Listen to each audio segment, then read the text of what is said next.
Good morning, students. Welcome to online classes of Heritage Public School.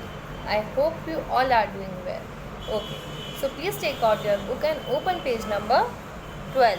And today we are going to start chapter number 3. So, open chapter number 3. So, our chapter number 3 is India Physical and Political Divisions. Geographically, India is a vast country. Geographically मतलब देखा जाए तो India एक बहुत बड़ी country है, मतलब उसका जो एरिया है इंडिया का वो वास्ट है, बड़ा है. 7th largest country and the most popular democratic country in the world. जो इंडिया है वो 7th सबसे लार्जेस्ट कंट्रीज, मतलब पूरे वर्ल्ड में 7 नंबर पे आती है लार्ज होने में.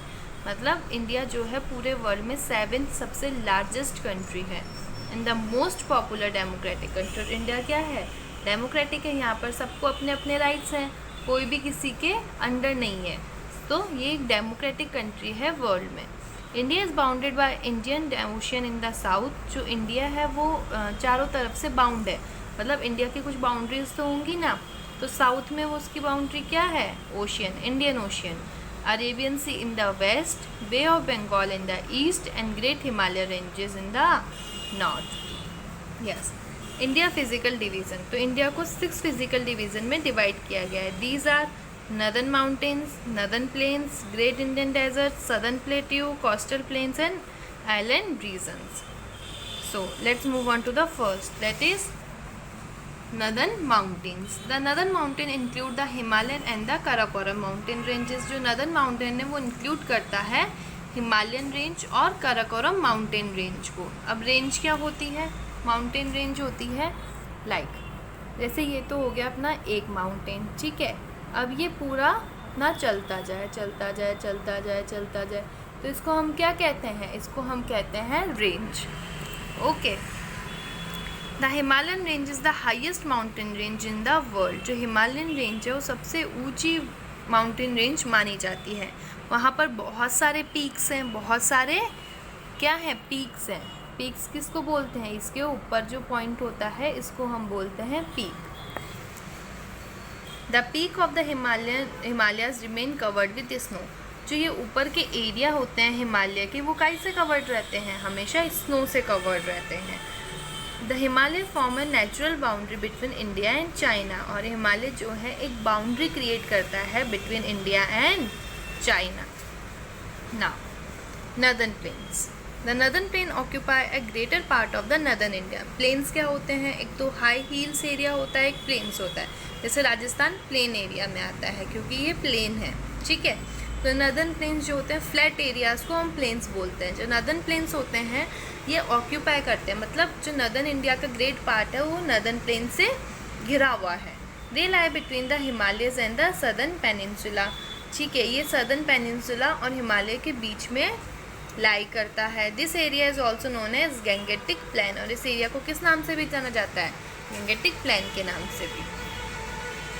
Many river like Ganga, Yamuna, Ravi and Sutlej originate from the Himalayas. ये रिवर जो है हिमालय से ओरिजिनेट होती है, वहाँ से आती है. These are perennial river. ये क्या है? पेरेनियल रिवर है. पेरेनियल रिवर का मतलब क्या होता है? ऐसी रिवर जो throughout the year permanent होती है. ऐसे नहीं कि बारिश हुई तो ये नदियाँ आई, ऐसा नहीं होता. ये रिवर जो है throughout the year continuous flow करती है. That flows through the northern plains. जो कि नदर्न प्लेन से बहती है और उनको बहुत फर्टाइल बनाती है. Great Indian desert. Desert is a large area of land covered with sand. जो डेजर्ट होता है वो आपको पता है बहुत बड़ा एरिया होता है जिसको किसने कवर कर रखा होता है? सैंड, मिट्टी, रेत, इन सब से ये कवर होता है. Strong winds carry a large amount of sand with them. जो बहुत वहाँ पर बहुत स्ट्रॉन्ग विंड्स चलती हैं, जो आंधी तूफान वाली हवाएं वहाँ पर चलती हैं, खुद के साथ मिट्टी लाती हैं, सैंड लाती हैं. द ग्रेट इंडियन डेजर्ट और द थार डेजर्ट. जो ग्रेट इंडियन डेजर्ट है उसका नाम ही थार डेजर्ट है. वो कहाँ लोकेटेड है?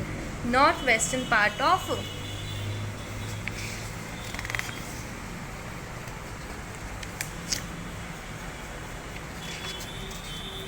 North west part of India में वो लोकेटेड है. हार्डली एनी क्रॉप्स और trees are found in Thar desert. वहाँ पर कोई इरिगेशन फैसिलिटी नहीं है, वहाँ पर कोई क्रॉप्स, कोई एग्रीकल्चर वहाँ पर नहीं होता है, इसलिए वहाँ पर कोई भी क्रॉप्स और ट्रीज़, क्योंकि इतनी गर्मी है और पानी की वहाँ पर कोई फैसिलिटी नहीं है, तो वहाँ पर कोई भी क्रॉप्स और ट्रीज़ नहीं मिलेंगे।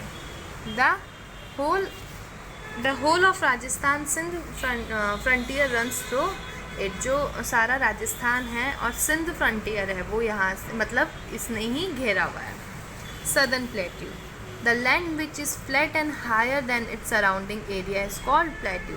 जो लैंड होती है वो फ्लैट होती है, लेकिन उसके जो आसपास का एरिया होता है उससे ऊंची होती है, उस एरिया को हम कहते हैं plateau. The southern plateau covers a large part of the country, जो सदर्न प्लेट्यू है वो एक कंट्री का लार्ज पार्ट को कवर कर रहा है।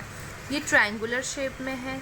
It is broad towards the north and narrows down as we go southward, मतलब ब्रॉड यानी चौड़ा, नैरो यानी सकड़ा।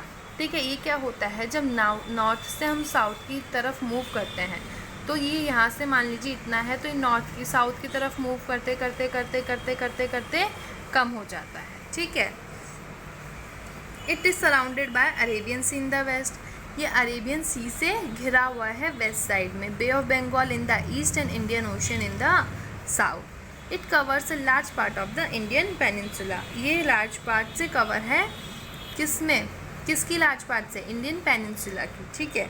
What is peninsula, a large mass of land projecting into a body of water, मतलब एक लार्ज मास जो कि किससे प्रोजेक्ट हो रखी है, बॉडी ऑफ वाटर, मतलब एक इधर एरिया है और तीनों साइड वो वाटर से कवर्ड है।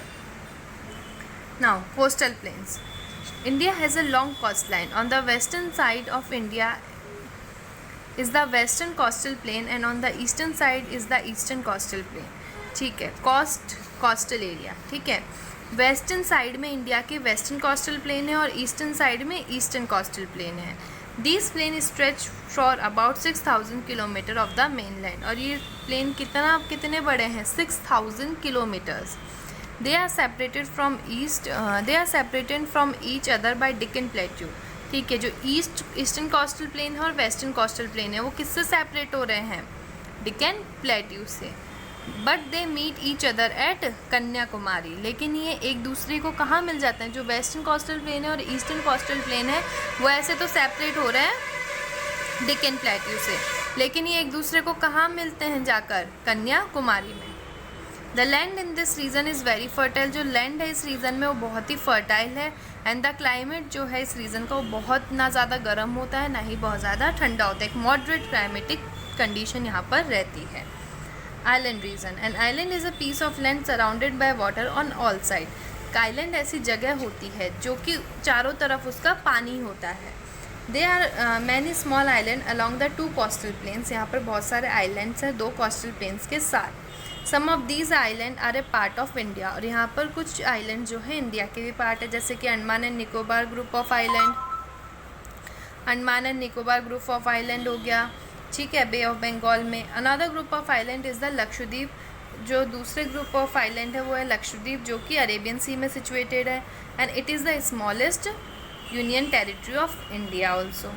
ठीक है, तो हमने ये कंप्लीट कर लिए 6 डिवीज़न। कौन कौन से पढ़े हमने, नर्दर्न माउंटेन पढ़ा, नर्दर्न प्लेन पढ़ा, ग्रेट इंडियन डेजर्ट पढ़ा, सदर्न प्लेट्यू, कोस्टल प्लेन और आइलैंड रीजन। तो हमने ये 6 कंप्लीट कर लिए और हम अभी एक चैप्टर कल कंटिन्यू करेंगे। So for today your homework is just read the chapter till page number 14, okay, and also learn the hard word meanings that is given below, okay. So we will meet tomorrow.